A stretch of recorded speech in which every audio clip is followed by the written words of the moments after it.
Your new soundbar should sound amazing, but if it's falling flat, don't return it just yet. The problem isn't the hardware. It's likely one of 3 common setup mistakes. I'll show you how to fix them in minutes, for free, using just your remote. By the end, your soundbar will finally deliver that jaw-dropping audio you paid for.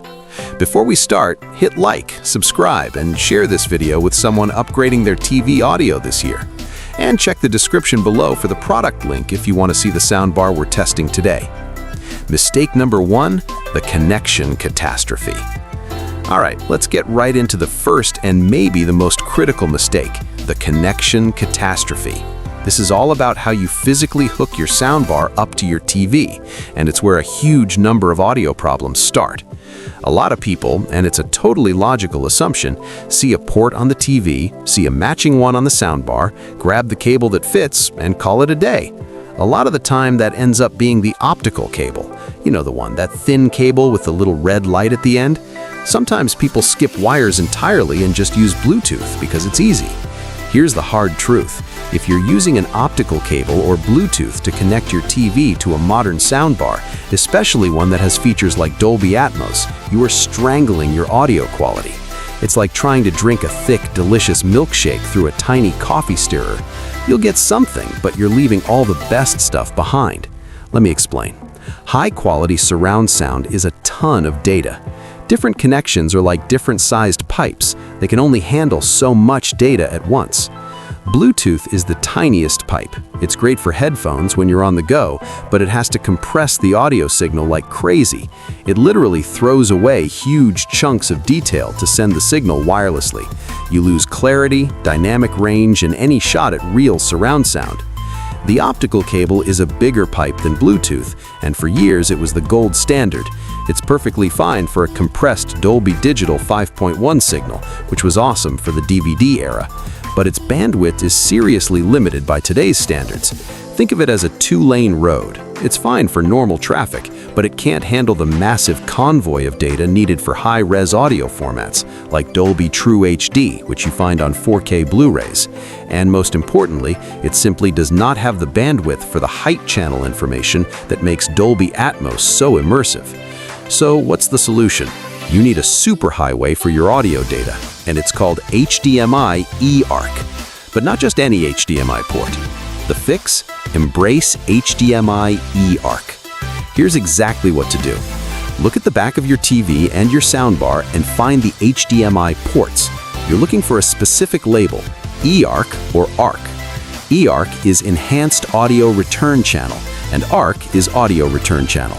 Think of ARC as a 4-lane highway, a huge step up from that optical 2-lane road. It has enough bandwidth for the compressed Dolby Atmos version that you get from streaming services like Netflix and Disney+. For most people who mainly stream shows and movies, a standard ARC connection is a massive improvement that unlocks that Atmos experience. But eARC is a 12-lane superhighway. It's part of the HDMI 2.1 standard and has way more bandwidth than ARC, about 37 times more. This giant pipeline lets the full, uncompressed, lossless audio signal pass from your TV to your soundbar. This is the only common connection that can handle the flawless Dolby True HD audio you get from 4K Blu-ray discs. It is the absolute gold standard for home audio. So the fix is to grab an HDMI cable and connect the port labeled eARC or ARC on your TV to the matching eARC or ARC port on your soundbar. One last critical detail, the cable itself matters. For a standard ARC connection, most modern HDMI cables will do the trick, but to guarantee eARC works perfectly, you need to use a cable that is certified high speed or even better, ultra high speed. These are built to handle the massive data load. Don't cheap out on the cable. A good one is a small price to pay to make sure your whole system works right. By making this one switch, you're finally giving your soundbar the pure, high-quality signal it was designed for. But that only gets the audio to the soundbar. The next mistake is all about what your TV is actually sending. Mistake number 2, the default disaster. Okay, you've connected your soundbar with a good HDMI cable using the eARC ports. You're now officially doing better than half the people out there. But you're not done. The second big mistake is what I call the default disaster. This is when you just assume your TV knows what to do with that new connection and you leave all the audio settings to their factory defaults. This is a huge mistake. Most TVs, right out of the box, aren't set up to send the best audio to your soundbar. They're set to the most basic, compatible option to make sure that any speaker you plug in makes some kind of noise. That setting is almost always PCM. You'll find this setting buried in your TV's audio menu, probably called Digital Audio Output or Output Format. And you'll usually see 2 or 3 choices: PCM, Bitstream, and sometimes Auto. So what the heck is the difference? This is the single most important setting in your entire audio setup, and getting it right is the key to true surround sound. Let's use an analogy. Imagine you order a fancy meal kit from a world-class chef. PCM is like your TV opening that meal kit, cooking everything itself in a basic kitchen with just a microwave, and then sending you the finished plate. Your TV takes the complex Dolby Atmos signal, decodes it internally, and dumbs it down to a simple 2-channel stereo signal for your soundbar. Your soundbar gets this and says, "Oh, you just want left and right sound." You're completely kneecapping your soundbar's ability to create an immersive soundscape because it never even gets the surround sound data. Bitstream, on the other hand, is like the TV just acting as a delivery driver. It passes the sealed meal kit directly to the expert, your soundbar. The soundbar, which is the pro chef with the amazing kitchen, opens the box, sees all the raw ingredients and the recipe, the Dolby Atmos data, and prepares the meal exactly how it was meant to be. It decodes the audio itself using its powerful processors to create that incredible immersive sound. Leaving your TV on PCM is like telling a master chef to just warm up a TV dinner. You're wasting its entire purpose. The fix is switch to Bitstream and let your soundbar cook. The fix here is simple and takes about 30 seconds.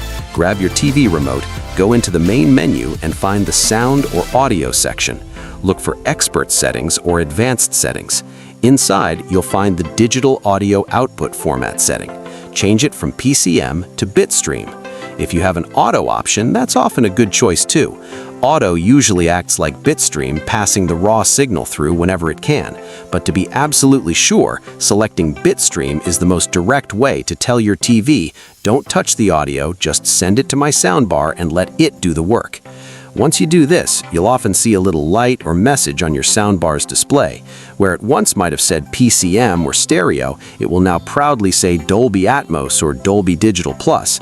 That's your confirmation that your soundbar is finally getting the good stuff. Now your soundbar is getting the right signal through the right connection, but there's one last mistake that can make even a perfect setup sound awful. Mistake number 3, the placement prison. Okay, we've handled the digital side of things. The data is flowing perfectly. But sound isn't just data, it's physical waves of energy moving through your room. And our third and final mistake is trapping those waves in a placement prison. You can have the best soundbar in the world with perfect settings, but if you place it wrong, you will ruin the sound. End of story. The single biggest placement mistake is tucking your soundbar inside a media cabinet or on a shelf just underneath the top.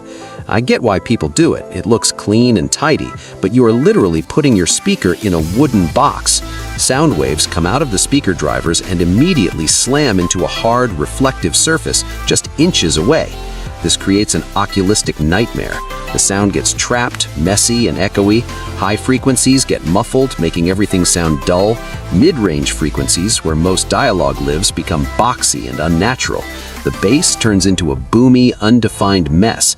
You've just made your $1,000 soundbar sound like a $50 speaker in a shoebox. This is 1,000 times worse for a Dolby Atmos soundbar. The whole magic of Atmos comes from upward-firing speakers that shoot sound at your ceiling, which then reflects down to you. That's how you hear rain from above or a helicopter flying overhead. If your soundbar is inside a cabinet, those speakers are firing directly into a slab of wood. The height effect is 100% gone, zero overhead sound. It's like buying a convertible and trying to enjoy the open air while it's parked in the garage. The solution, again, is simple and free. Get your soundbar out in the open. Put it on top. The best spot is on top of your media console, right below your TV screen. Clear the way.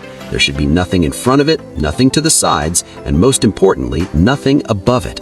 All those speakers need a clear path to your ears and the room's surfaces. Bring it forward. Here's a pro tip. Don't just put it on your TV stand, pull it forward so the front of the soundbar is flush with or even slightly hanging over the edge of the furniture. This stops sound from immediately bouncing off the stand itself and getting muddy. Check the height. Ideally, the main speakers should be as close to ear level as possible when you're sitting down.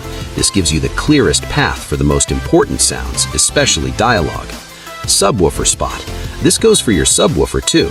Don't just shove it in a corner. A corner can make bass seem louder, but it often makes it boomy and uneven. The best trick is the subwoofer crawl. Put the sub in your main listening chair, play something with a lot of bass, and then literally crawl around the front of your room. Listen for the spot where the bass sounds the most tight, even, and defined. That's where the subwoofer goes. It might look a little weird, but it works. By freeing your soundbar from its prison, you let it breathe and use the room exactly